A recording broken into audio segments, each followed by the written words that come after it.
Good morning. और आज की क्लास में शुरुआत हम यहाँ से करेंगे।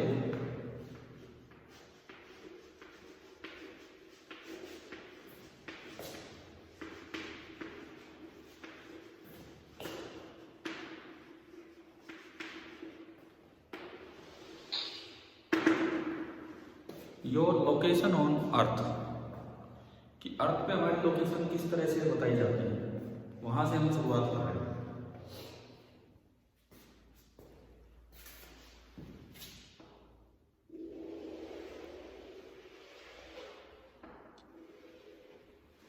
ये हमारी अर्थ है और हम इस पे कहीं भी मतलब अपनी पोजीशन बताना चाहेंगे, हम कहाँ है कहाँ नहीं है।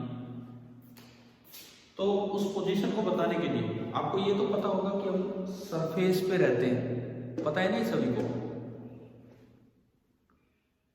हाँ जी भाई, ये पता है ना हमें कि हम सरफेस पे रहते हैं। ठीक है, ये इक्वेटोरियल लाइन है, इक्वेटर, या उसके बाद ये जो लाइन है ये बोलते हैं इक्वेटर। और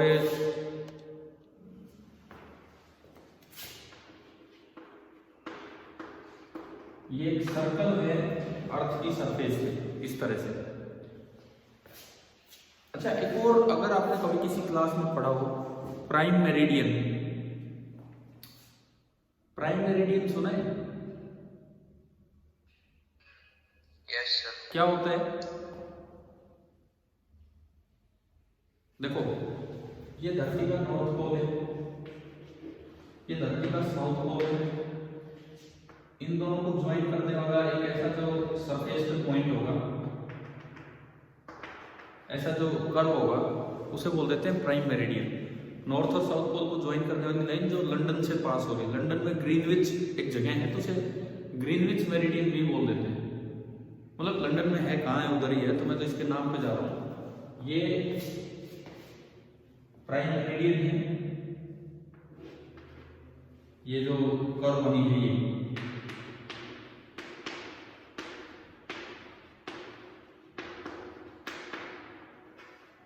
और ये आपका इक्वेटर है। अब अर्थ पे पोजीशन कैसे बताई जाती है? डेफिनेटली आपने सुने होंगे ये वर्ड लॉन्गिट्यूड, लैटिट्यूड। क्या होता है बताओ? किस सब्जेक्ट में पढ़े? ज्योग्राफी में पढ़े? तो बताओ इनका मतलब क्या होता है, क्योंकि ये तो एक पता नहीं कौन सी क्लास में बातें सिखा दी जाती हैं। लॉन्गिट्यूड, लैटिट्यूड, इनका मतलब क्या होता है? पता है कि नहीं पता है? सर वर्टिकल हॉरिजॉन्टल ना, वर्टिकल हॉरिजॉन्टल तो सिंपल दो डायरेक्शंस के नाम होंगे। लॉन्गिट्यूड, लैटिट्यूड दो एंगल्स के नाम होते हैं। तो वो मैं आपसे पूछा कि भाई ये क्या होता है लॉन्गिट्यूड एंड लैटिट्यूड?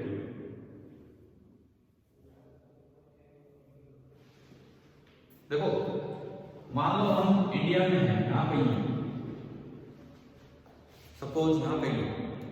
अब मुझे लॉन्गिट्यूड लैटिट्यूड बताना है, तो मुझे ये तो पता है कि अर्थ के सेंटर से ये दूरी तो 6400 किलोमीटर है। ये डिस्टेंस तो मुझे पता है 6400 किलोमीटर, लेकिन 6400 किलोमीटर तो सबकी ये डिस्टेंस है। अब वो पोजीशन कैसे स्पेसिफाई हो कि कहाँ है कहाँ नहीं है? इस प्राइम मेरिडियन से कितने एंगल ईस्ट या कितने एंगल वेस्ट पे आपकी लोकेशन है, वो तो होता है लॉन्गिट्यूड। ठीक है, प्राइम मेरिडियन से कितना इधर या कितना इधर है। और इक्वेटर से कितना ऊपर या कितना नॉर्थ में या कितना साउथ में है, वो आपका होता है लैटिट्यूड। जैसे मान लो मैं आपको इंडिया के कानपुर की लोकेशन बताऊं, तो कानपुर की लोकेशन है 27 डिग्री नॉर्थ, तो लैटिट्यूड है, और 80 डिग्री ईस्ट उसका लॉन्गिट्यूड। क्या मतलब इस बात का? 80 डिग्री ईस्ट, 80 डिग्री ईस्ट का क्या मतलब है? हाँ जी भाई बताओ, समझ आ रहा है क्या? 80 डिग्री ईस्ट का क्या मतलब है? ये प्लेन दिख रहा है आपको, ये प्लेन बीच में, ठीक है। आप इससे इस प्लेन से 80 डिग्री ईस्ट की तरफ चले जाओ, इस प्लेन से तो चले जाओ 80 डिग्री ईस्ट की तरफ, और फिर नॉर्थ की तरफ चले जाओ जितना आपका लैटिट्यूड है। और लैटिट्यूड में बताया कानपुर का है 27 डिग्री नॉर्थ। सपोज यहाँ ये मैं कानपुर को रिप्रेजेंट कर रहा हूँ, इंडिया की एक सिटी जिसका लॉन्गिट्यूड है 80 डिग्री ईस्ट एंड लैटिट्यूड है 27 डिग्री नॉर्थ। याद नहीं करना है, याद नहीं करना, बस एक बार समझना है कि कहाँ ये लोकेशन है, किस तरह से। देखो जो ग्रीनविच मेरिडियन था, ग्रीनविच मेरिडियन उसके कितने ईस्ट में गए, वो तो है आपका लॉन्गिट्यूड 80 डिग्री ईस्ट। तो लॉन्गिट्यूड जो है वो तो एक हॉरिजॉन्टल एंगल हो गया इस तरह से।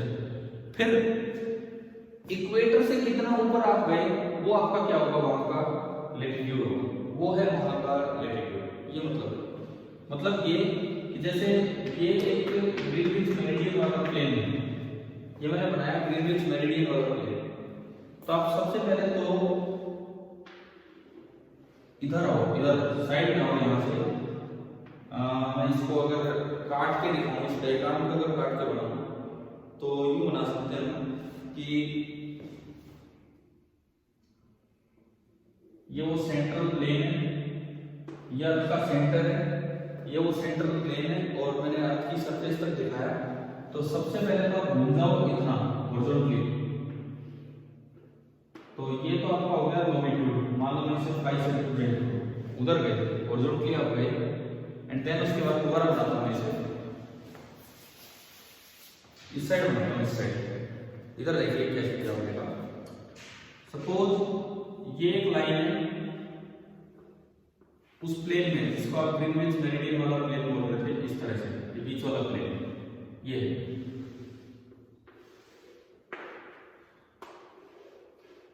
इससे आप कितना साइड में आए वो तो आपका है लैटिट्यूड, यहां आ गए, इतना साइड में आ गए, ठीक है। अब इतना साइड में आने के बाद आपको कितना ऊपर या कितना नीचे, नॉर्थ या साउथ में जाना पड़ेगा, वो आपका है लॉन्गिट्यूड। तो मैंने वहां पे लिखा कि भाई 27 डिग्री नॉर्थ लैटिट्यूड है, लैटिट्यूड ये लॉन्गिट्यूड है सॉरी। तो यहां से आप ऊपर चलिए 27 डिग्री, मान लो उसे थीटा से रिप्रेजेंट करो, तो ये आपकी जो लोकेशन है, ये लोकेशन आ गई है कानपुर की, ये लोकेशन आई कानपुर की।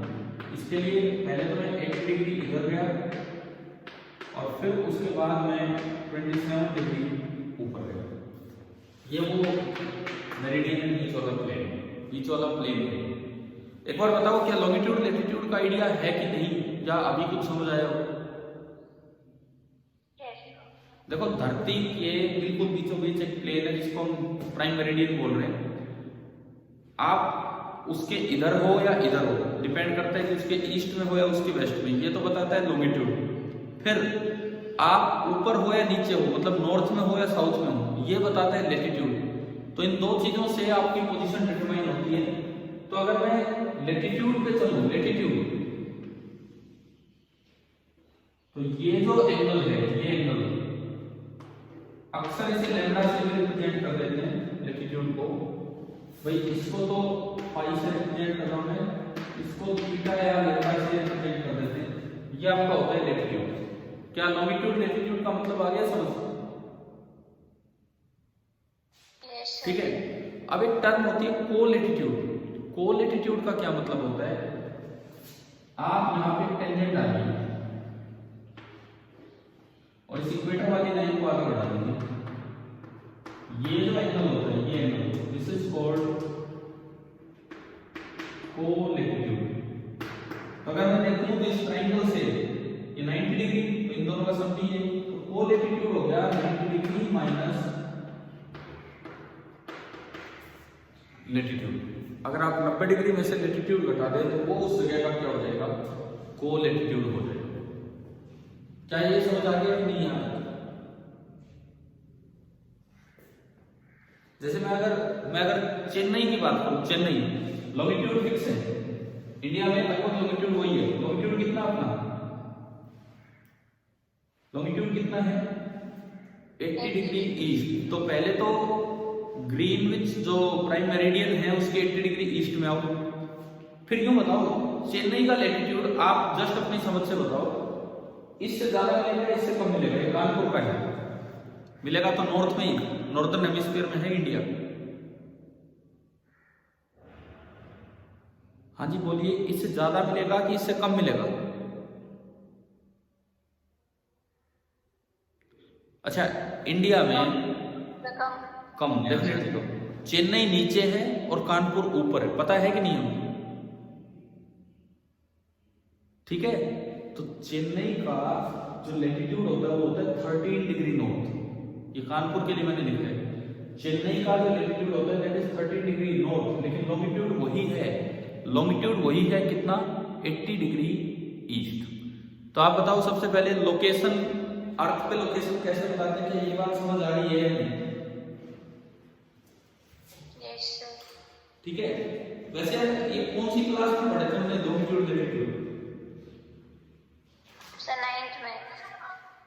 9th क्लास में। तो तब भी तो ये चीजें आई होंगी कि कौन से एंगल को लॉन्गिट्यूड बोलते हैं, कौन से एंगल को लैटिट्यूड। एंगल वगैरह नहीं पता है सर। तो फिर क्या आया था? ये तो है ही एंगल और कुछ है ही नहीं। अगर आप हॉरिजॉन्टल वर्टिकल बोलते हो तो डायरेक्शन है, या फिर ये नाम आए हैं तो हो सकता है वहां पे आपने ध्यान से ना पढ़ा हो, ये चीजें होती है लॉन्गिट्यूड लैटिट्यूड। चलो ये बताओ, अभी कुछ क्लियर हुआ लॉन्गिट्यूड लैटिट्यूड के बारे में, क्या है क्या नहीं? Yes sir. ठीक है, और इंडिया का लॉन्गिट्यूड लगभग 80 डिग्री ईस्ट है, latitude place to place vary कर रहा होता है, इस तरह का है।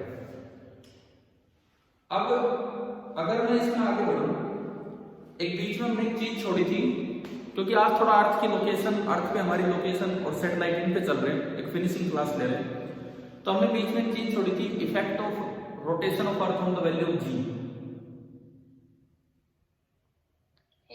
है ना, जो ऑफलाइन क्लासेस के बिल्कुल एंड में जो था। तो अब क्योंकि हम लैटिट्यूड पर हैं तो ऊपर वो काम वो स्टडी कर लेते हैं, तो उस पर आपने अगर जगह छोड़ी हुई तो वहां चल लो कि effect of rotation of earth on the value of g, rotation of earth की स्मॉल जी पे क्या फर्क पड़ता है, ये हमें देखना है।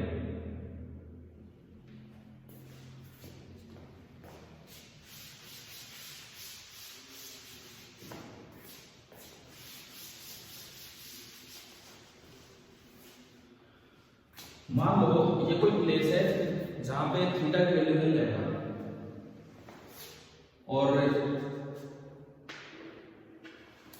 मैं हेडिंग थोड़ी चेंज कर दूं। अभी हम पढ़ रहे हैं effect of rotation of earth on g, acceleration due to gravity पे रोटेशन ऑफ अर्थ का क्या प्रभाव होगा वो हम देख रहे हैं। ये कोई प्लेस है धरती पे जहां थीटा बराबर है ओमेगा, और अर्थ का रोटेशन, अर्थ ही घूमने लग रही है with angular speed omega. This is the angular speed of earth, ये अर्थ में घूमने लग रही है, this is the angular speed of earth. अब देखो ये पॉइंट सरफेस पे है, ना ये अंदर है ना ये बाहर है, तो यहाँ जी की वैल्यू जी होनी चाहिए। ये पॉइंट सरफेस पे है तो यहाँ जी पूरा पूरा जी होना चाहिए था, और इस लोकेशन पे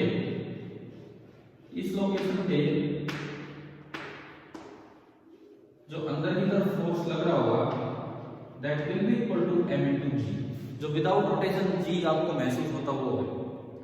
लेकिन आप विद रिस्पेक्ट टू अर्थ देख रहे हैं, अर्थ के रेडियस को रिप्रेजेंट करते हैं कैपिटल आर से, परंतु ये वाला जो हिस्सा है ये एक सर्कल में घूम रहा होगा, इस तरह के सर्कल में, जिसका रेडियस मैंने बोला स्मॉल आर।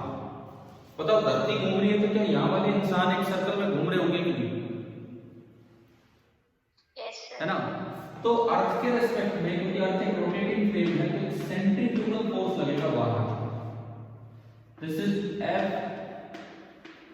सेंट्रीफ्यूगल, और एफ सेंट्रीफ्यूगल होगा mass of the particle into omega of earth into उसके घूमने का radius r, m omega square r. और ये जो नीचे लग रहा है mg, ये जो लग रहा है mg, this is the true weight. ये जो mg यहां हमने दिखाया, this is the true weight. तो वैसे तो g की वैल्यू में कोई फर्क ही नहीं आएगा, g की वैल्यू वही है जो होनी चाहिए थी, लेकिन इस f सेंट्रीफ्यूगल लगने की वजह से इस इंसान को महसूस होगा कि इस पे तो फोर्स इधर लग रहा है, इसको लगेगा कि इसका वेट तो इधर है, इसका फोर्स इधर है, और इसको हम बोल देते हैं इसके apparent wait, that is m into g effective, this is m into g effective. कभी कभी बहुत पहले अगर सर्कुलर मोशन के टाइम एक बार जिक्र हुआ हो, हमारी वर्टिकल डायरेक्शन कहने को तो ये है, लेकिन हम जो महसूस करते हैं वो वर्टिकल डायरेक्शन की होती है। बताया था कि बिल्डिंग्स भी इसके पैरेलल होती हैं, है ना, ये वही चीज है, ये वही चीज है। बिकॉज जी पे वैसे कोई फर्क नहीं आ रहा है सरफेस पे, लेकिन रोटेशन की वजह से हमें महसूस हो रहा है कि बाहर कोई फोर्स है, तो इस वजह से ये जी में थोड़ी सी कमी है। तो ये आपका हो गया m into g इफेक्टिव। अब अगर ये देखें कि इन दोनों का रिजल्टेंट अभी पहुंचते रिजल्टेंट, ये थीटा है लैम्डा, तो ये एंगल आपका 180 माइनस लैम्डा हो गया कि नहीं, y माइनस लैम्डा। ये पैरेलल लाइंस हैं, ये एक ट्रांसवर्सल है, तो क्या अगर ये थीटा लेटिट्यूड अभी होता है मैंने वो लैम्डा है, तो क्या ऊपर 180 माइनस लैम्डा हो जाएगा कि नहीं? Yes sir. ठीक है। अब यहां जो ये g इफेक्टिव होता है, g इफेक्टिव ये होता है g minus omega square r into cos square of lambda. अभी आएंगे हम इसके कि कैसे होगा।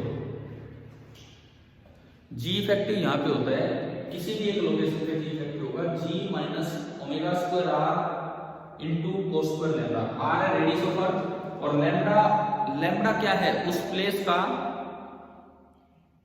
लैम्डा क्या है उस प्लेस का, लैम्डा क्या है उस लोकेशन का,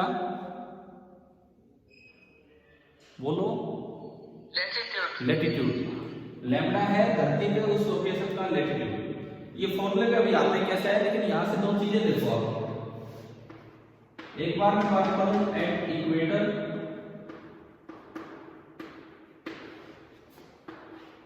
और एक बार मैं बात करूं at poles. At equator, at pole, दो जगह की मैं बात कर रहा हूं। इक्वेटर पे लैम्डा कितना है, बिल्कुल इक्वेटर पे ही आपको, इक्वेटर पे लैम्डा कितना है, 0। अब एक चीज और समझो आप, इक्वेटर पे लैम्डा तो 0 है, लैटिट्यूड तो 0 है, लेकिन लॉन्गिट्यूड अलग अलग है। धरती तो यूं गोल है पूरी, ये बीच में ग्रीनविच मेरिडियन है। आप अगर उधर वाली कंट्री पे जाओगे तो वहां तो लॉन्गिट्यूड भी 0 है, इधर वाली कंट्रीज पे जाओगे तो लॉन्गिट्यूड ईस्ट में आता चलेगा, कितना ईस्ट को डिपेंड करता है, और इधर जाओगे तो इक्वेटर पे लॉन्गिट्यूड किस में आता चलेगा, वेस्ट में आता चलेगा। लॉन्गिट्यूड देखो, इक्वेटर तो एक सर्कल है, इक्वेटर धरती पे एक सर्कल है यूं, ग्रीनविच मेरिडियन, प्राइम मेरिडियन यूं है।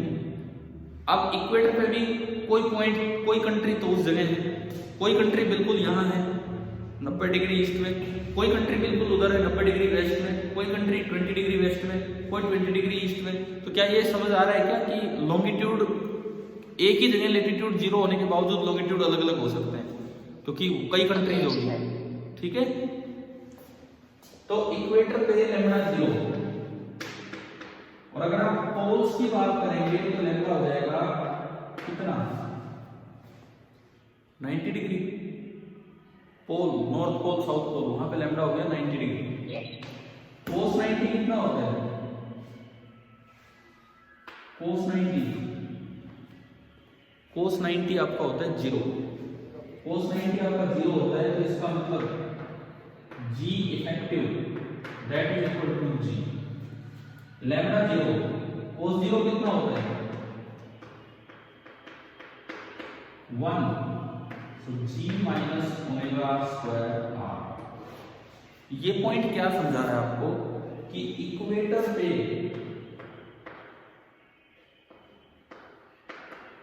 मैक्सिमम इफेक्ट होगा रोटेशन का, एंड पोल पे रोटेशन का कोई इफेक्ट नहीं है जी की वैल्यू पे, पोल्स पे रोटेशन का कोई इफेक्ट नहीं है जी की वैल्यू पे, और इक्वेटर पे मैक्सिमम इफेक्ट है जी की वैल्यू पर। पहले तो आप ये बताओ क्या ये समझ आ गया है?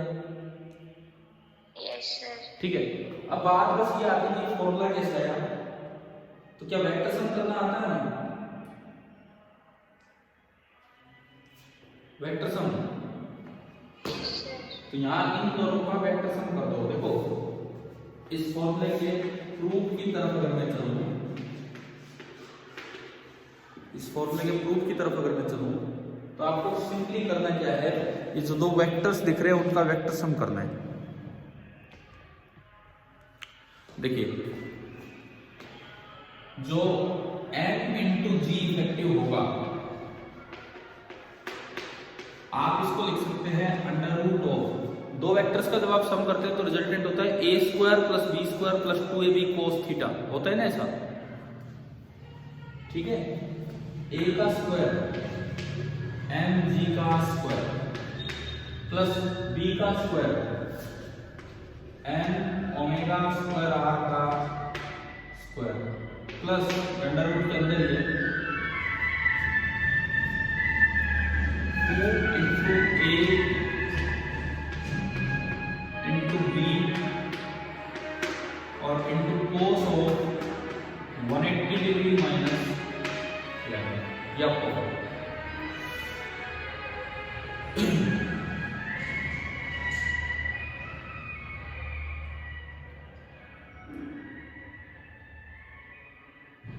हाँ भाई हो गया यहाँ तक? ठीक है, अब देखो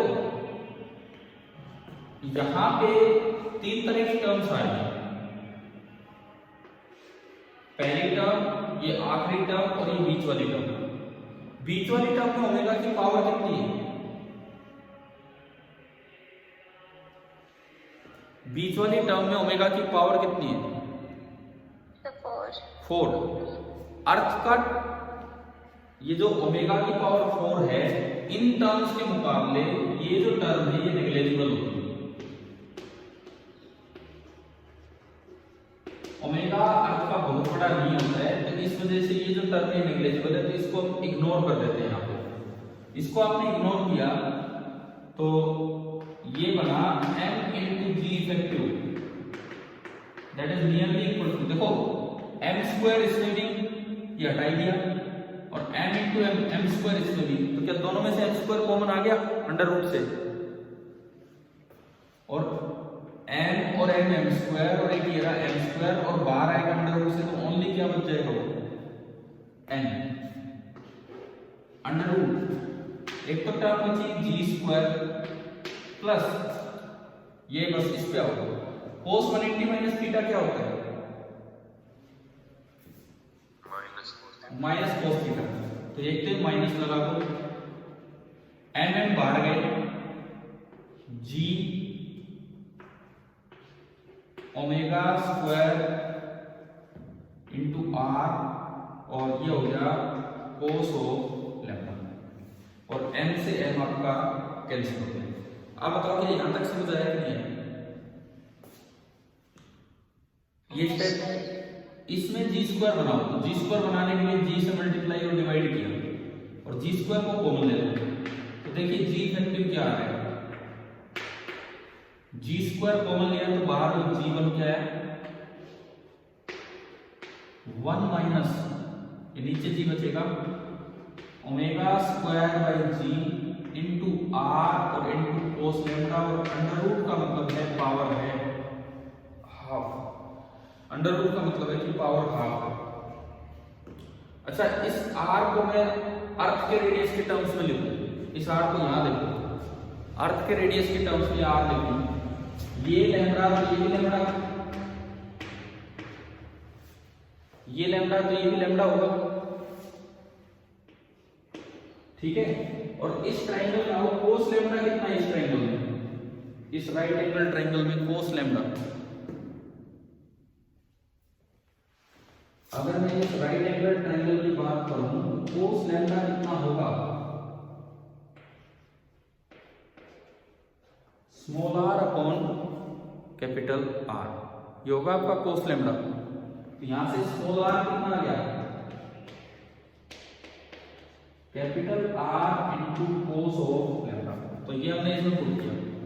जब इस स्मॉल आर की जगह capital R into cos lambda put करोगे तो एक तो कैपिटल आर हो गया और एक कोस स्क्वायर लैम्डा हो गया। बताओ समझ आया कि नहीं? हाँ जी भाई बोलिए, मैं तो इसी में चेंज करूंगा, आपको समझ आ गया? Yes sir. तो मैंने ये इसमें रखा, तो ये कैपिटल आर और कोस लैम्डा बन गया कोस स्क्वायर लैम्डा। अब क्या करें, लास्ट स्टेप आप बताओ, लास्ट स्टेप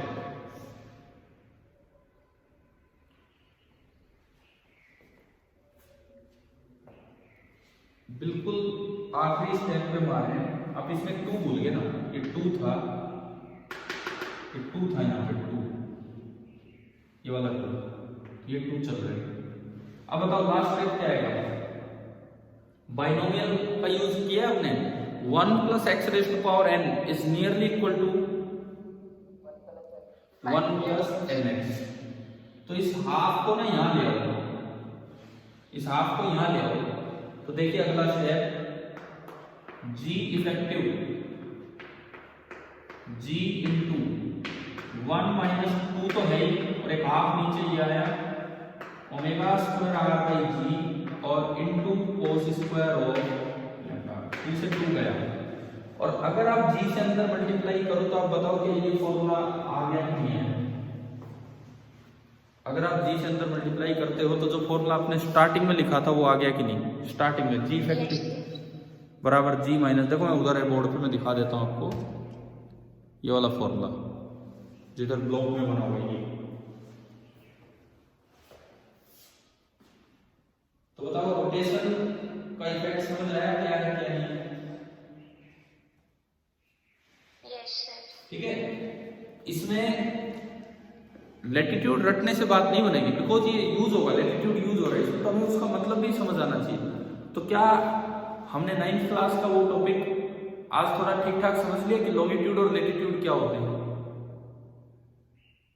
ठीक है, पता है ये चीजें तो फिजिक्स पढ़ो ना पढ़ो, ये चीजें तो पता होनी चाहिए ना कि अपनी लोकेशन कैसे दी जा रही है धरती पे, ये तो जनरल सी बात है। और तब क्या साइंस में थोड़ी ज्योग्राफी में पढ़ाया होगा शायद आपको ये, है ना? सर उस टाइम पे एंगल नहीं था, जैसे हम जीएसएम पढ़ते हैं ना 9th 10th में, वैसे ही था वो भी। नहीं तो मेरे तो यही तो मैं पूछ रहा हूँ, एंगल नहीं था तो क्या था? ये तो होते ही एंगल है। तो ये वर्ड आए थे तो ये क्या वहां पे क्या पढ़ा था फिर आपने? लाइंस के तौर पे पढ़े थे? हॉरिजॉन्टल और वर्टिकल। चलो कोई बात नहीं, छोड़ो उसको। बाकी ये एंगल ही होते हैं जो मैंने अभी आपको बताया। ठीक है, तो effect of rotation on earth समझ आ गया। किसी सवाल में अगर को लैटिट्यूड दिया हो और हमने तो फॉर्मूला लैटिट्यूड की टर्म्स में निकाला है, तो कैसे करेंगे? 90 माइनस, हाँ 90 में से घटा के और फिर वो लैटिट्यूड आ जाएगा और इस तरह से आगे बढ़ेंगे। तो अभी हम आगे बढ़ते हैं और हम सैटेलाइट की तरफ चलते हैं। सैटेलाइट की तरफ, जो धरती के चारों तरफ जो सैटेलाइट्स रिवॉल्व करती हैं, सबसे पहले हम उनके बारे में कुछ स्टडी करते हैं।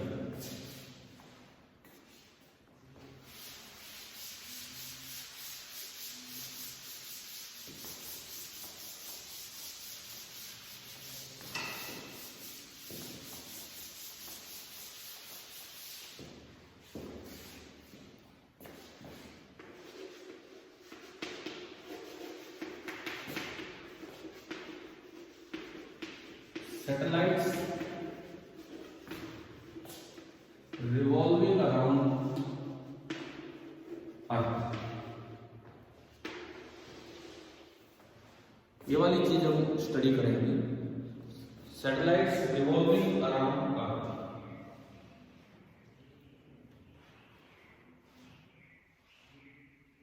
देखो पहली चीज ये कि एक वर्ड आता है ऑर्बिटल स्पीड।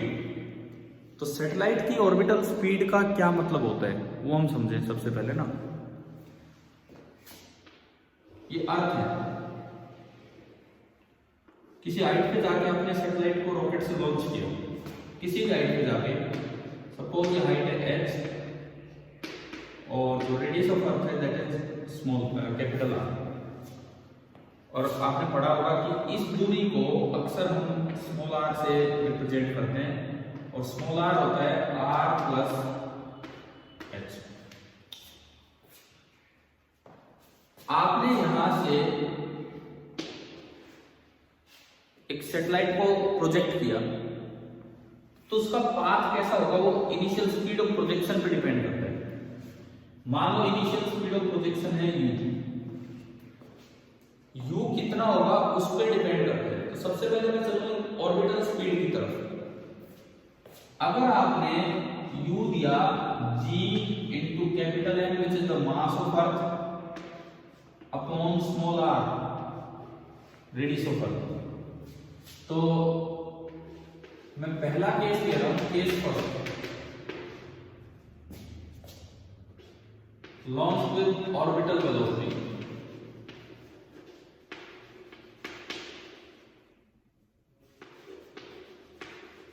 ऑर्बिटल स्पीड या ऑर्बिटल वेलोसिटी के साथ उसे फेंका गया है, जिसको हम अक्सर vo से रिप्रेजेंट कर देते हैं।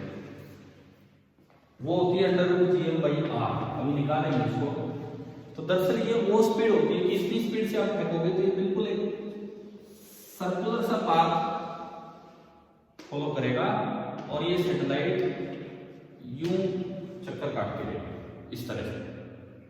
ये आपके होते हैं orbital satellite orbital speed vo। कैसे है इसको निकालना बड़ा आसान है। न्यूटन लॉ लगाओ। मान लो इसका मास है स्मॉल m, सपोज इसका मास है स्मॉल m, धरती इसको अपनी तरफ अट्रैक्ट कर रही होगी। अरे कल एनटीएससी का पेपर हुआ, एक क्वेश्चन तो आपकी सेल थ्योरम पे डायरेक्ट आ रहा है, पढ़ाया हुआ था हमको लेकिन डायरेक्ट एक थिन यूनिफॉर्म स्फेरिकल सेल है, उसका मास है कुछ भी कैपिटल M, उसका रेडियस है r, उसके अंदर एक पार्टिकल रखा हुआ है x डिस्टेंस दूरी पे, उसके अंदर तो फोर्स पूछा है, कोई अट्रैक्टिव का ऑप्शन, कोई रिपल्सिव का ऑप्शन और एक ऑप्शन 0। क्या आएगा बताओ? 0। पता है ना ये तो सभी को, सेल थ्योरम थी अपनी एक, है ना? ठीक है। वो कल एनटीएससी वाले 13 सवाल जो फिजिक्स के आते हैं उनमें से एक क्वेश्चन तो यही था सीधा। तो ये आपका u हो गया, दैट इज vo √gm/r। कैसे हुआ? न्यूटन लॉ से अभी निकालते हैं। देखो इस सैटेलाइट पे अर्थ अपनी तरफ एक अट्रैक्टिव फोर्स लगा रही होगी और हमें पता है कि अगर कोई सॉलिड स्फीयर के बाहर आपको फोर्स देखना हो तो सारे मास को समेट के कहां रख दो आप? सेंटर पे। तो by Newton's law second, F gravitational जो लग रहा होगा that will be equal to mass into centripetal acceleration.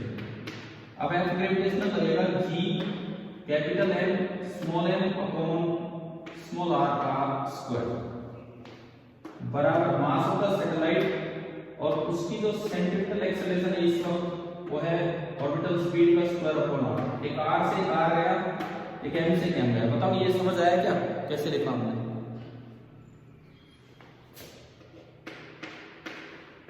और यहां से अगर आप ऑर्बिटल स्पीड निकालते हो तो आ गया gm/r और वो सैटेलाइट के मास से इंडिपेंडेंट है। सैटेलाइट के मास से वो इंडिपेंडेंट है, वो तो प्लेनेट के मास पे डिपेंड कर रहा है, अर्थ के मास पे और एक ऑर्बिट के रेडियस पे स्मॉल r जो कि होगा r प्लस h। तो आप बताओ ऑर्बिटल स्पीड क्या है? समझ आ गई कैसे निकालेंगे हमने? ठीक है। अब इसमें एक दो चीजें और निकालना है, जैसे टाइम पीरियड निकालना है। टाइम पीरियड कैसे निकालना है? अगर मुझे इसका टाइम पीरियड निकालना है सिंपली, आप बताओ ये एक सर्कल में घूम रही है कांस्टेंट स्पीड से, तो इसका टाइम पीरियड क्या होगा? ये चीज आप बताइए।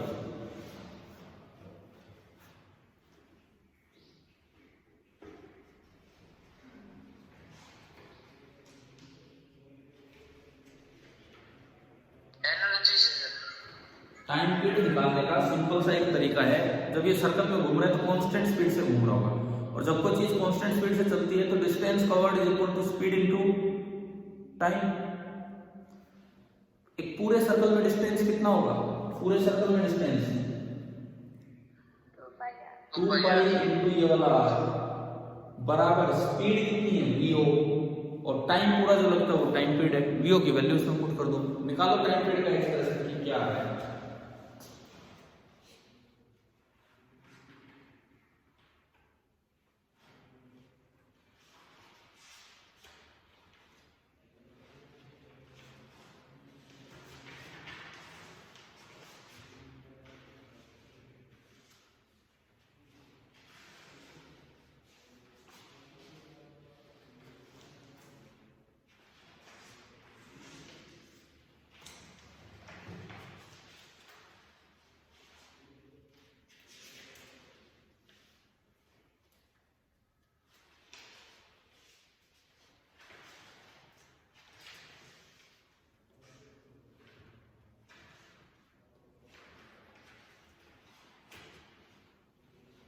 कर लिया ना, टाइम पीरियड सीधा निकलेगा distance covered is equal to speed into time.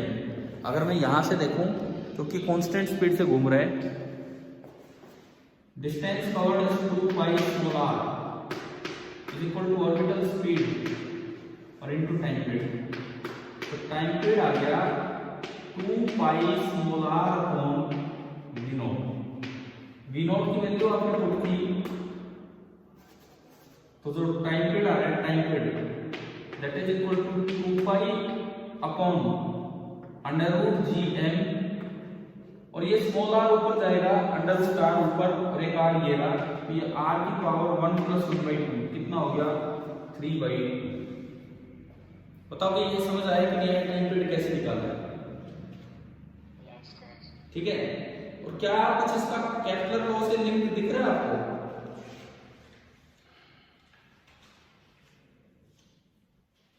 क्या इसका कुछ भी लिंक दिख रहा है क्या केपलर लॉ से? Yes sir. कैसे? Sir t square proportional to r। हाँ, t proportional to r is for 3/2 बन रहा है। इट मींस जो t स्क्वायर है वो प्रोपोर्शनल टू r क्यूब बनेगा यहाँ पे। ठीक है, यहाँ भी वही चीज सेटिस्फाई हो रही है कि t square is proportional to radius of the orbit का क्यूब। ये बात तो याद रखना, मतलब सैटेलाइट में केपलर लॉ फॉलो हो रहा है। क्या ये समझ आ रही है यहाँ तक? ठीक है, हमने ऑर्बिटल स्पीड निकाली, हमने टाइम पीरियड निकाला सैटेलाइट का, क्या होता है क्या नहीं होता है। अच्छा, इसके बाद सुनो, ये जो सैटेलाइट का पाथ कैसा होगा, एक आपने एस्केप स्पीड निकाली थी, escape speed under root 2gm/r, energy conservation से अंडर रूट 2gm/r निकाली थी ना हमने। अगर आप इसकी √2 टाइम स्पीड कर दें, अगर आप इसकी √2 टाइम स्पीड कर दें तो क्या वो सैटेलाइट घूम पाएगी अर्थ के चारों तरफ? अगर आप इसका अंडर √2 टाइम स्पीड कर दें, √2 टाइम से हो जाए तो ये तो एस्केप स्पीड बन जाएगी, तो क्या वो अर्थ के चारों तरफ चक्कर काटती रहेगी? No sir. तो बाहर स्किप कर जाएगी। यानी कि ये तो पाथ तभी होगा जब आपका ये स्पीड अप होगा। तो केस सेकंड लेते हैं। केस फर्स्ट आपने लिखा था launched with orbital speed, case second launched with speeds other than orbital speed. उसमें केवल पाथ हमें याद रखने हैं, उनके बारे। Case second launched with speeds other then the orbital speeds.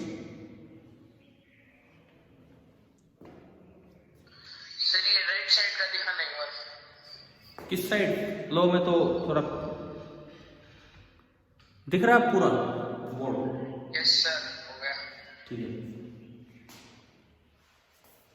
तो launched with speeds other than orbital speed, इन पे मारते हैं, मिटा दो ना इसको।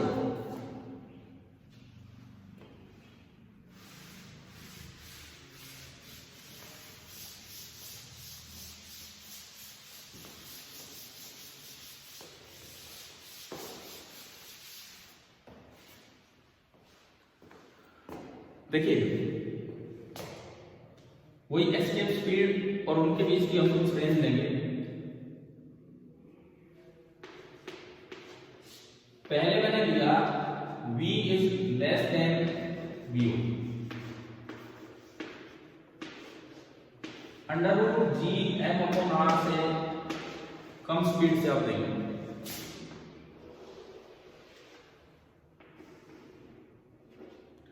अब जो हम कर रहे हैं ना केस सेकंड, इसके प्रूफ पे हम नहीं जाएंगे क्योंकि एक अच्छा मैथमेटिकल टॉपिक है जो आगे ग्रेजुएशन में आता है, लेकिन उनके प्रूफ नहीं करने, हम केवल उनके रिजल्ट्स करेंगे क्योंकि इसमें थोड़ा एक हायर मैथमेटिक्स इन्वॉल्व होता है जिसमें eccentricity of different curves involve होंगी, तो वहां में नहीं जाना है। किसी हाइट आप एच पे गए और आपने स्पीड ये दी, तो बताओ क्या ये सर्कल पूरा हो पाएगा कम स्पीड से फेंकोगे तो? नहीं होगा, तो ये धरती पे गिर जाएगी, ये सैटेलाइट धरती पे गिर जाएगी यूं, और सर्कल कंप्लीट नहीं होगा। ये पाथ कैसा होगा बताओ, पाथ कैसा होगा ये?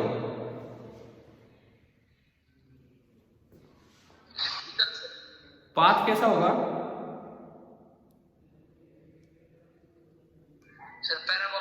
पैराबोला। मैंने छत पे जाके बॉल फेंकी है क्या?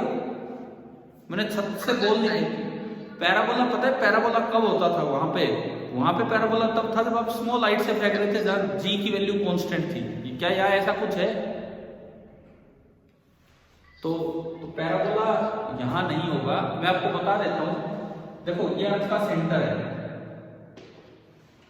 अगर ये पूरा होता, अभी फिलहाल ये पूरा नहीं है, अगर ये पूरा होता तो ये एक इलिप्स बनता। अगर ये पूरा होता तो ये एक इलिप्स बनता, यानी कि this is a part of ellipse,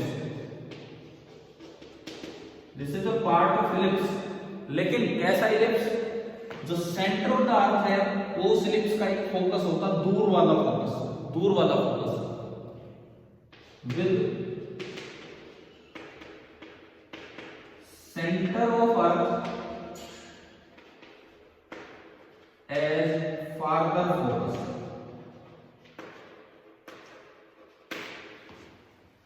ये हम याद करते हैं, ये चीज प्रूव नहीं करेंगे, हम याद करते हैं कि ये कैसा क्या बात होता है।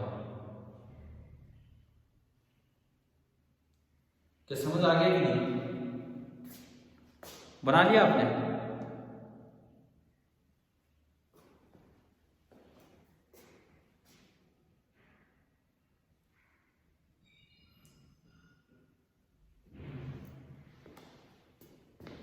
चलिए हम आगे बढ़े। Yes sir. दूसरा, हम ऑर्बिटल स्पीड तो ले ही रहे, वो तो हमने देख ही लिया। इस बार लेंगे ऑर्बिटल स्पीड से तो ज्यादा लेकिन एस्केप स्पीड से कम।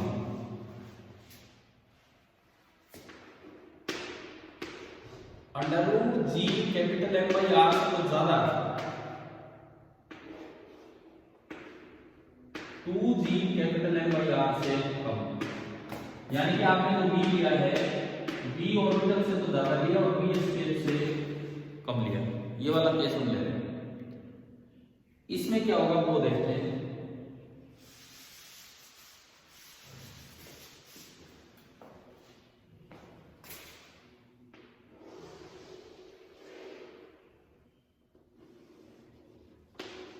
आपने किसी हाइट से प्रोजेक्ट किया, ये सेंटर ऑफ अर्थ है,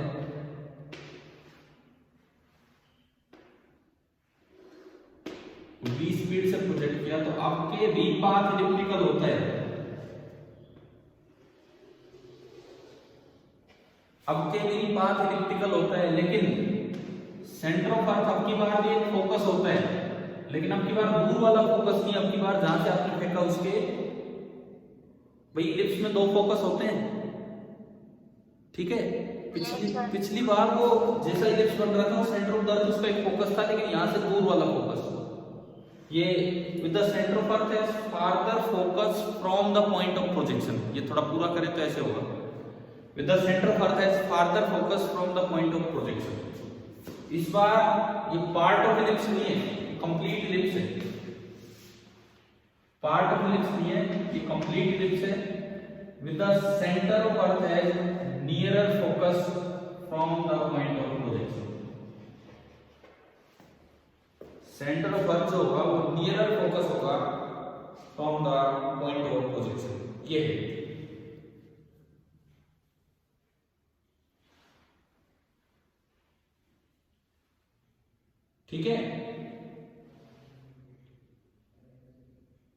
अब बिल्कुल आ जाते हैं एस्केप स्पीड पे।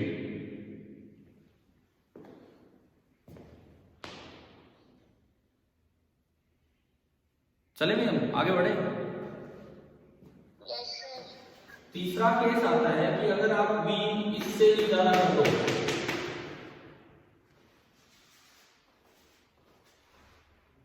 v is greater than √2g/r, मतलब उसी को आपने एस्केप करवा दिया, तो अब ये पूरा ही नहीं होगा बात।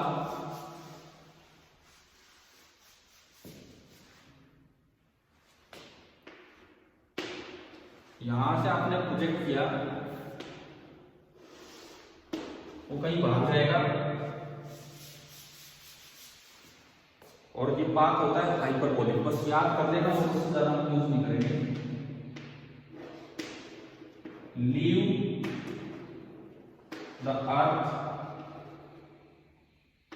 अर्थ के फील्ड को छोड़ के भाग जाएगा, फॉलोइंग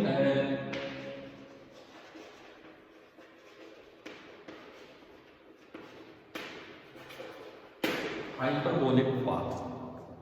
एक हाइपरबोलिक पाथ को फॉलो करते हुए वो अर्थ की सरफेस को छोड़ के भाग जाएगा इस तरह से। तो ये बताओ, ये कुछ केसेस आपको समझ आए कि नहीं आए? Yes sir. ठीक है। अब इसके बाद एक छोटा सा पार्ट इसमें है कि energy of the satellite revolving with orbital speed. तो इस पे हम आते हैं। Energy of the satellite revolving with orbital speed.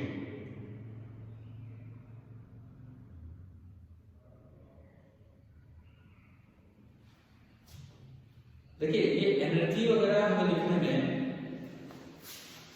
Potential energy और काइनेटिक एनर्जी दो बातें लिखनी है।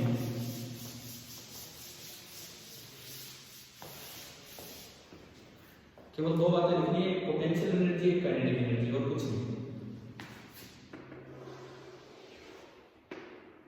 कैपिटल एम, इससे SI2 पर स्मॉल m, जिसको कि लॉन्च किया विद ऑर्बिटल स्पीड,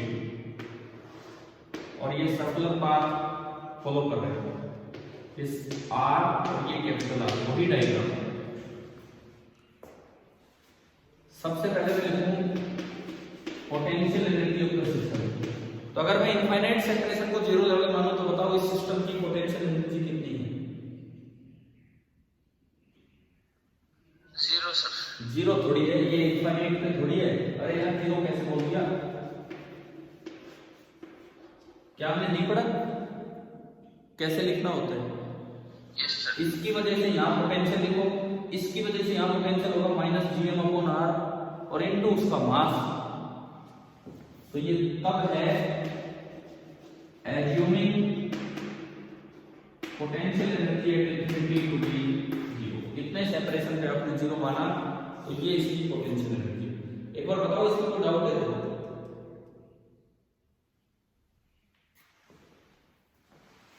कोई पूछ रहे हैं कुछ इसमें?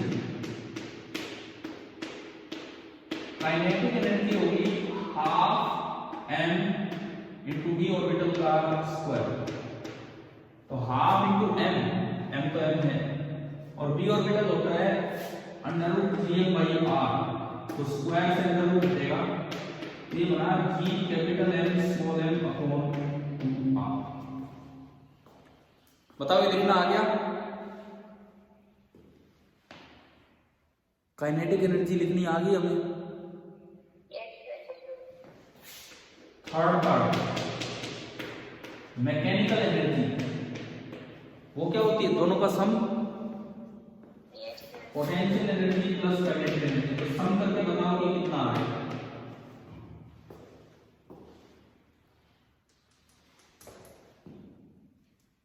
सम करके बताएं कि कितना आ रहा है? -gm/2r। आपने इन दोनों का एडिशन किया, एडिशन किया 2r, तो ये -2 आएगा, प्लस आएगा, तो फाइनली बचेगा -gmm/2r। क्या आपको तीनों एनर्जी लिखनी आ गई? कैसे लिखी हमने? Yes sir. ठीक है, अब देखो इसको एक अच्छे से रिजल्ट की तरह कैसे याद किया जाता है वो सुनिए। अगर काइनेटिक एनर्जी x है and zero level of potential energy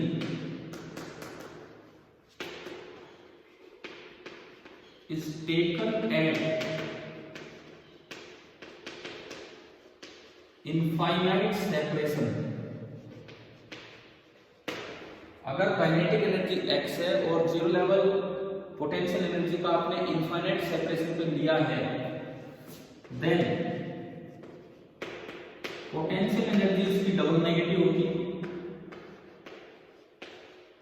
and total mechanical energy जितनी काइनेटिक एनर्जी पॉजिटिव थी उतनी ही नेगेटिव थी। आप वेरीफाई कर लो ये चीज यहां से। अगर मैं काइनेटिक एनर्जी को x बोलूं, अगर इस क्वांटिटी को मैं x बोलूं, तो क्या पोटेंशियल एनर्जी उसकी डबल नेगेटिव है कि नहीं? यस सर, है ना। और टोटल एनर्जी जितनी x की उसका नेगेटिव, ठीक है। लेकिन इसमें कंडीशन है, जो लो फोर्स वाला जो लो है it should follow inverse square law, नहीं तो ये चीज वैलिड नहीं होगी। जैसे ग्रेविटेशनल फोर्स उसमें भी इनवर्स स्क्वायर आता है डिस्टेंस का, ठीक है। ये सब तब है, मैं नीचे लिख रहा हूं यहां पे, प्रोवाइडेड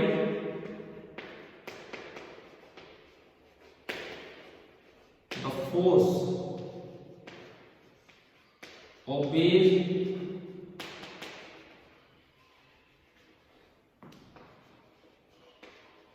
इनवर्स स्क्वायर लॉ, कि जो फोर्स है वो इनवर्स स्क्वायर लॉ को ओबे कर रहा हो तो जाके आप ये चीजें लगा सकते हैं। Provided the force obeys inverse square law. अब जब 12th में आप जाएंगे तो वहां पे ना एटम होगा, उसमें न्यूक्लियस होगा, उसके बाहर इलेक्ट्रॉन घूमेंगे, वहां भी इनवर्स स्क्वायर लॉ ओबे होगा कूलम्ब्स लॉ में, वहां भी ये बातें आएंगी दोबारा से, सेम फॉर्मूले चेंज हो जाएंगे लेकिन ये वाली चीज वैलिड होगी। तो बताओ एनर्जी ऑफ ऑर्बिट वाला काम आपको समझ आ गया? Yes sir. सैटेलाइट क्लियर है ना, सैटेलाइट क्या होती है किस तरह से। एक क्वेश्चन लिखो,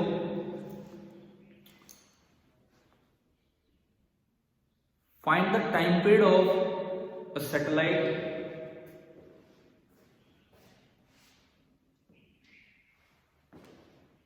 find the time period of a satellite revolving in a circular orbit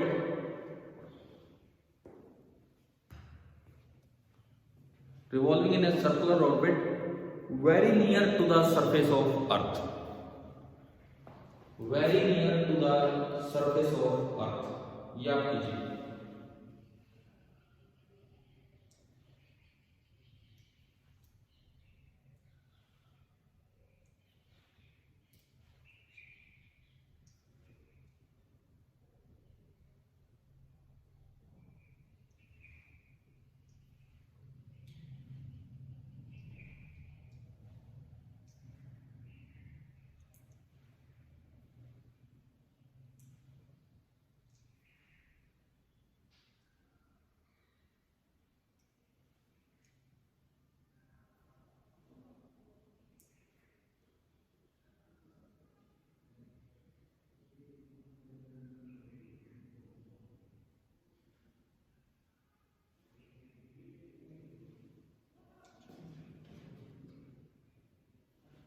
कर रहे हो ना कैलकुलेट।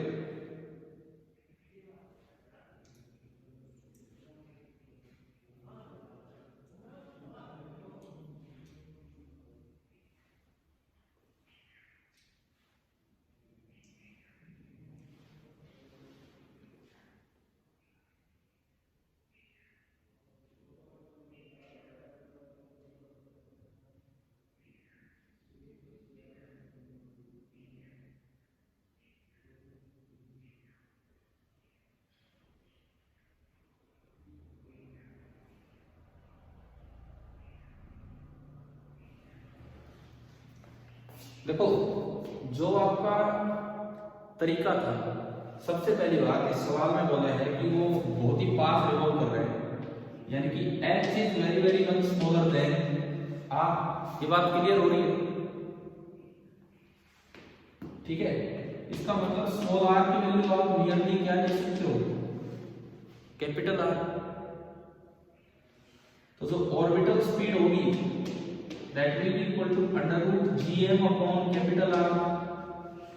ऑर्बिटल स्पीड जो होगी that will be under root GM upon capital R, ये होगी। ठीक है, और अब यहां से टाइम पीरियड निकालना आपको। टाइम पीरियड का फॉर्मूला क्या होगा, total length covered that is nearly 2 pi R upon under root GM, और कैपिटल आर ऊपर जाएगा तो ये अंडर रूट आर की पावर 3/2। तो भाई ये आंसर आना है ये। और ये वैल्यू हम याद रखें, दिस इज नियरली 85 मिनट्स। ये जो वैल्यू होती है दिस इज नियरली 85 मिनट्स। ये वैल्यू हम याद रखें इस क्वेश्चन का आंसर। बाकी तरीका समझ आ गया ना कैसे किए? Yes sir. ठीक है, एक और सवाल लिखो टाइम पीरियड पे। A satellite is revolving at a height of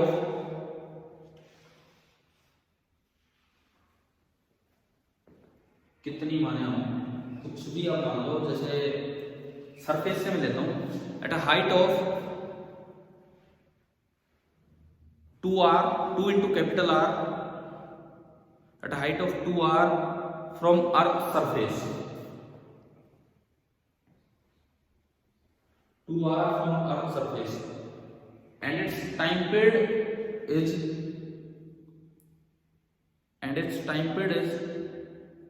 10 hour, 10 घंटे। इसका टाइम पीरियड आपने माना 10 घंटे, 10 आवर्स। समझ रहा है? यहां तक समझ आएगी नहीं? बताओ क्या बताया। एक सैटेलाइट है, वो सरफेस से 2r हाइट पे है, और उसका टाइम पीरियड दे रखा हमें 10 घंटे। इस तरह से find the time period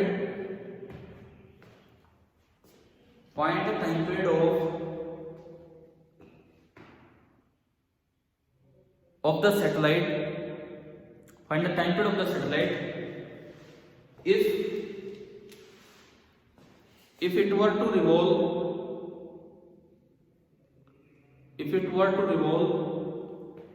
in a circular orbit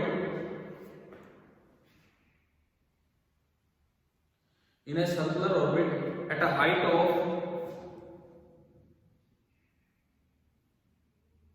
r/2 from earth surface, at a height of r/2 from earth surface। ये है मान लो।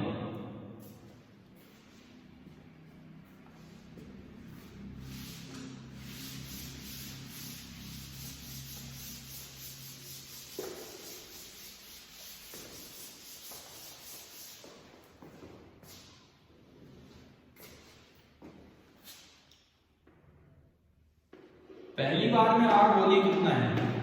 पहली बार जब वो सैटेलाइट चक्कर काट रही उसका आर कितना है? 2r। ना 2r तो कहां से है? 2r तो कहां से है? अर्थ की सरफेस से 3r। ठीक है, और उसका टाइम पीरियड कितना है? 10 घंटे। यही दिया था शायद मैंने। दूसरी बार उसका रेडियस कितना है?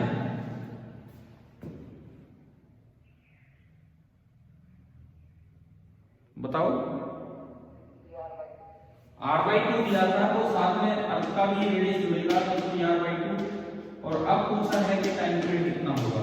तो हमने अभी थोड़ी देर पहले याद किया था कि सैटेलाइट भी केपलर लॉ की तरह चलते हैं, यानी कि सैटेलाइट में भी आप लिख सकते हो कि t² is proportional to r³ पढ़ा था हमने।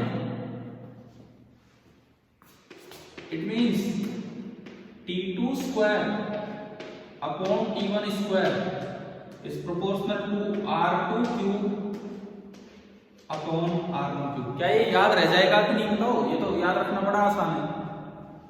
Yes sir. अब इसको अप्लाई कर देते हैं। t2 मुझे निकालना है, t1 दे रखा है 10 का स्क्वायर 100, ये घंटे में ही चल रहा है। r में बराबर r2 का क्यूब, r2 है ये 3r/2 का क्यूब डिवाइडेड बाई r1 का क्यूब, और r1 है 3r का क्यूब।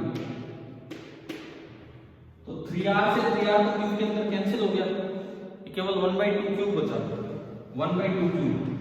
तो t2 स्क्वायर आया, t2 स्क्वायर 100 ऊपर गया, 2 का क्यूब होगा 8, ठीक है, 4 से गया 25/2। तो अगर मैं t2 लिखूं, t2 तो उसका अंडर रूट, 25 का अंडर रूट तो आया 5/√2, और अगर आप रेशनलाइज करके लिखें √2 से ऊपर नीचे मल्टीप्लाई करेंगे तो 5/2 into √2r, ये बनेगा नया टाइम पीरियड। आप बताओ क्या ये केपलर लॉ का यहां कैसे यूज है सैटेलाइट में, क्या इतना समझ आ गया? क्लियर है ना? ये गलती जो अक्सर बच्चे कर जाते हैं कई बार, कभी कभार तो डिस्टेंस सेंटर से दी होती है और कभी कभार डिस्टेंस सरफेस से दी होती है। तो सरफेस से अगर दी हो तो आपको क्या ऐड करना पड़ेगा? आर ऐड करना पड़ेगा, है ना? ठीक है, और ये तो आसान सा कैलकुलेशन है सब कुछ। अच्छा, एक मैंने अभी एनर्जी वाली बात बताई थी, वहां एक और चीज आपको बता देता हूँ, पीछे लिख लेना। टोटल एनर्जी नेगेटिव आई थी कि positive? Total mechanical energy negative. अब एक रिजल्ट याद रखना, अगर इनफाइनाइट सेपरेशन पे पोटेंशियल एनर्जी का 0 मान रखा है और फिर टोटल एनर्जी नेगेटिव आ जाए, then it represents a bound system. Bound मतलब वो छोड़ के नहीं जा रहा है, वो उसी के चारों तरफ घूम रहा है। अगर आप एस्केप स्पीड से या उससे ज्यादा से फेंकोगे तो टोटल एनर्जी पॉजिटिव हो जाएगी, मतलब वो नेगेटिव नहीं रहेगी, तो वो बाउंड सिस्टम नहीं है। तो यूं उसमें मेंशन कर देना कि if u infinity is 0, u मतलब पोटेंशियल एनर्जी इंफिनिटी पे 0 है, एंड मैकेनिकल एनर्जी या total energy is negative, then it represents a bound system. तो ये एक बाउंड सिस्टम को रिप्रेजेंट कर रहा होता है।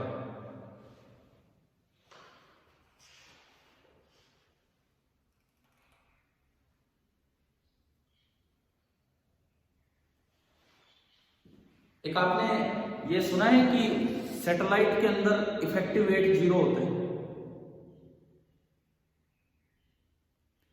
सैटेलाइट के अंदर बिल्कुल वेटलेसनेस होती है, हमें महसूस ही नहीं होता अपना वेट। आपने कभी एस्ट्रोनॉट्स देखे हो तो फ्लोटिंग से दिखते हैं, फ्लोट करते रहते हैं, उसमें टीवी में अगर दिखाए हो न्यूज चैनल्स पे इस तरह से। तो ये पॉइंट मेंशन कर देना कि there is weightlessness in satellites. Satellite के अंदर वेटलेसनेस महसूस होती है।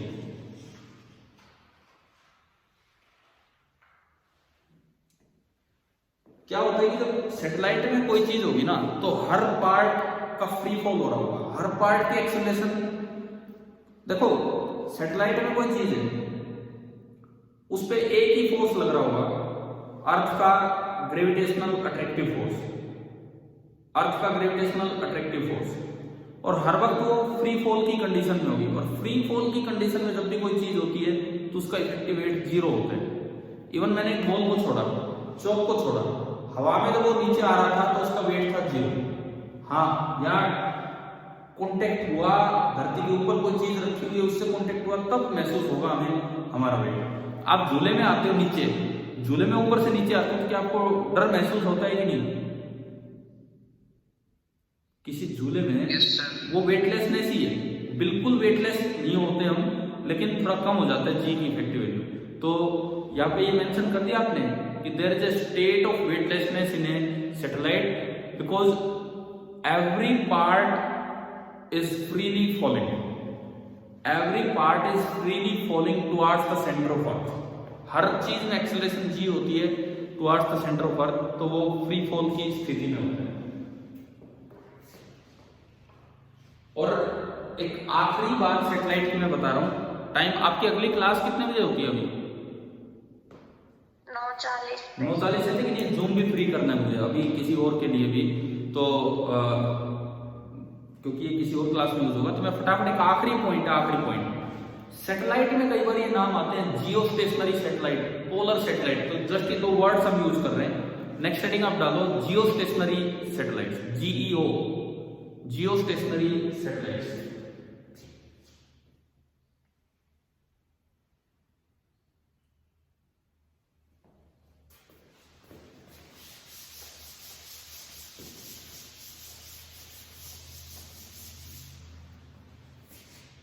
देखिए जियो स्टेशनरी नाम से पता लग रहा है अर्थ के रेस्पेक्ट में वो क्या हो, स्टेशनरी हो, अर्थ के रेस्पेक्ट में वो स्टेशनरी हो। ये धरती है,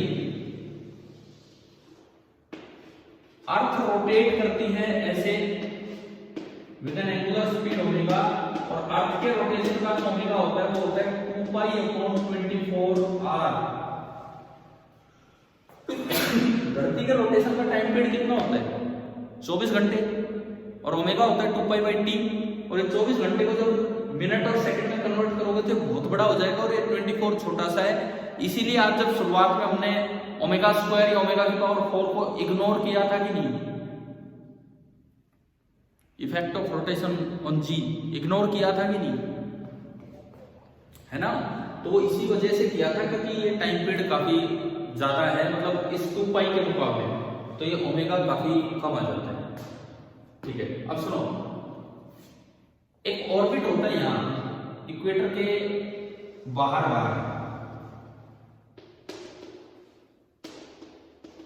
इक्वेटर के बाहर ये ऑर्बिट है, और इसमें अगर आप देखो अर्थ का रोटेशन यूं होता है, अर्थ का सेंस ऑफ रोटेशन होता है फ्रॉम वेस्ट टू ईस्ट, कभी जिक्र किया हो इस चीज का, अर्थ का सेंस ऑफ रोटेशन होता है फ्रॉम वेस्ट टू ईस्ट। तब क्या करो, इस ऑर्बिट में एक सैटेलाइट डालो और उसको भी रिवॉल्व करा दो। अर्थ तो रोटेट कर रही है, इसको रिवॉल्व करा दो फ्रॉम वेस्ट टू ईस्ट। अब कोई कहीं पीछे ईस्ट टू वेस्ट है, तो उधर जाके देखोगे तो वो वेस्ट टू ईस्ट ही नजर आएगा। तो ये अर्थ का जो सेंस ऑफ रोटेशन है वो वेस्ट टू ईस्ट है, तो इस सैटेलाइट का जो सेंस ऑफ रिवॉल्यूशन है वो बना दो वेस्ट टू ईस्ट।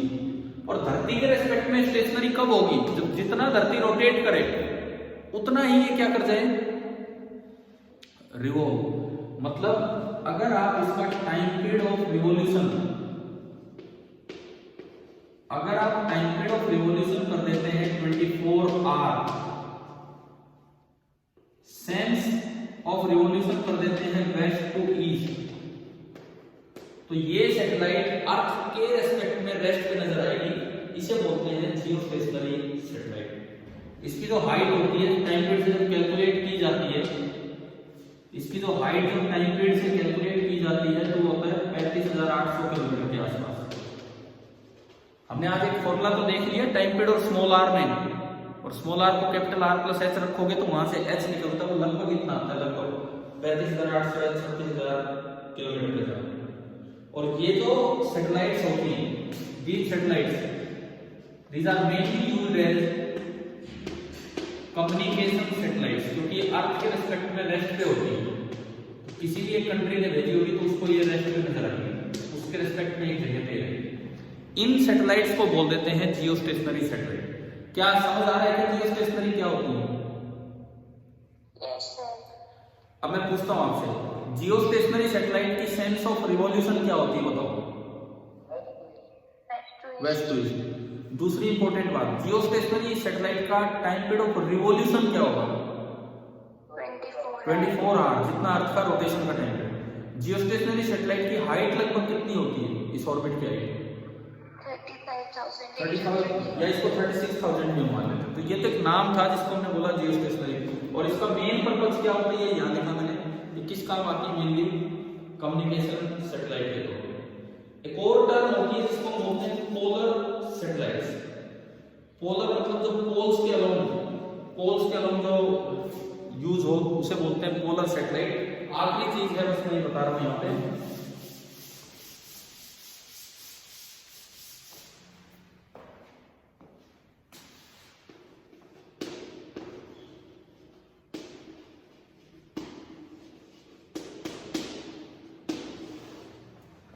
देखिए पोलर ऑर्बिट मतलब पोल्स के अराउंड कोई ऑर्बिट हो, ये अर्थ है। इस तरह के कुछ ऑर्बिट्स बनते हैं यहां,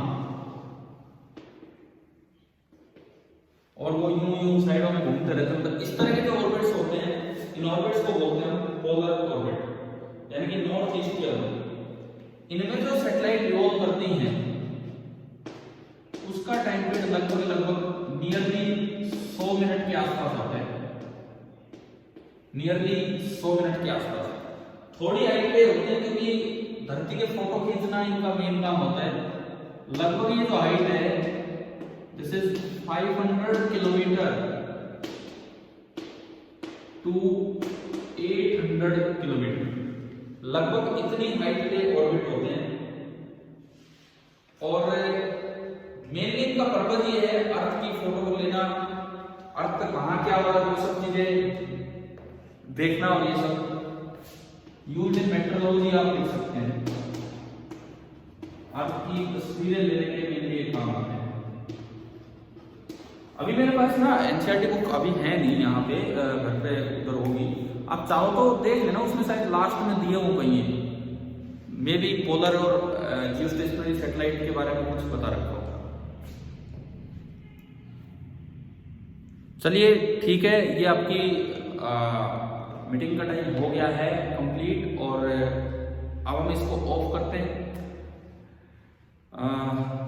ठीक है, आप अपना रिवीजन कीजिए अच्छे से, दोबारा मिलते हैं बाद में। Thank you.